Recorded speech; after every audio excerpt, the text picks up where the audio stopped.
Hi, it's Pastor Penny, First Presbyterian Church of Marshall, and it's Thursday, May 21st.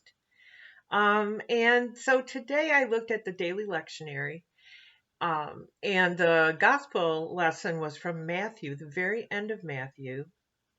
And the guards, it's right after the guards and the chief priests decided to make up a story because they had heard that Jesus was not in the tomb. And so they gave the soldiers who had been guarding the tomb a lot of money, telling them, "You are to say, his disciples came during the night and stole him away while we were asleep." And so they did this, but it obviously did not stick. So then the very last thing in the book of Matthew is called the Great Commission. And the 11 disciples went to Galilee, to the mountain where Jesus had told them to go.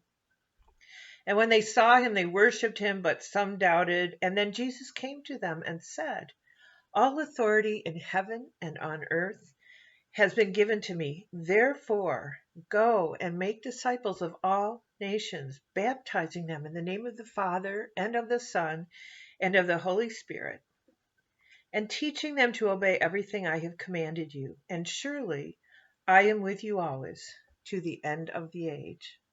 So the Great Commission is really, it was to his disciples, but it's really to all of us.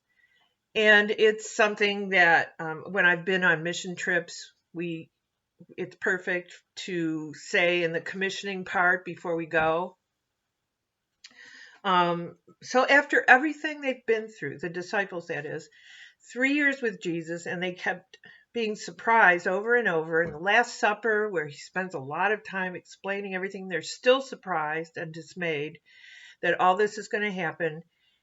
He still says at the very end, when he's come out of the tomb, "Go and make disciples of all nations." So then I looked at the end of Mark. And at the end of Mark is known for being, now I've lost it, really brief and to the point. And so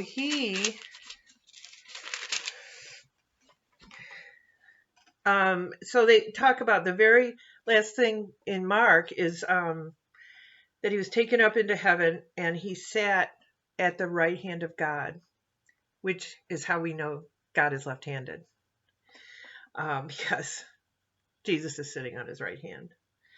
Then the disciples went out and preached everywhere, and the Lord worked with them and confirmed his word by the signs that accompanied it. So that's what happens at the end of Mark. In Luke, he appears to the disciples one last time. "This is what I told you while I was still with you. Everything must be fulfilled that is written about me in the law of Moses, the prophets, and the Psalms." And then he reviews that with them, and then he ascends into heaven. He goes up into heaven, which is what this Sunday's sermon will be about. So that's in Luke. In John, it's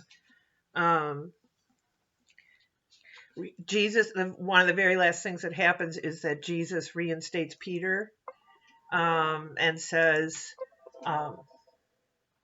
"You denied me 3 times, and so now feed my sheep, take care of my sheep." And he has them answer back to him that he will 3 times to kind of offset his denial 3 times.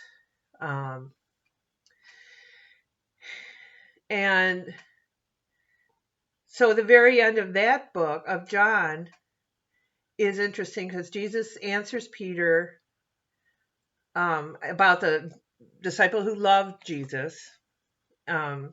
Peter asks about him, "Lord, what about him?" And Jesus answered, "If I want him to remain alive until I return, what is that to you? You must follow me. Um, if I want him to remain alive, what is that to you? And but the very last thing that John says is Jesus did many other things as well. If every one of them were written down, I suppose that even the whole world would not have room for the books that would be written. Isn't that a great way to end for John? And it's very different than the other gospels. But the one for today is go and make disciples of all nations, baptizing them in the name of the Father and the Son and the Holy Spirit. And go into the world and spread the news about Jesus Christ. So that's my takeaway for you for today. Blessings. I hate these.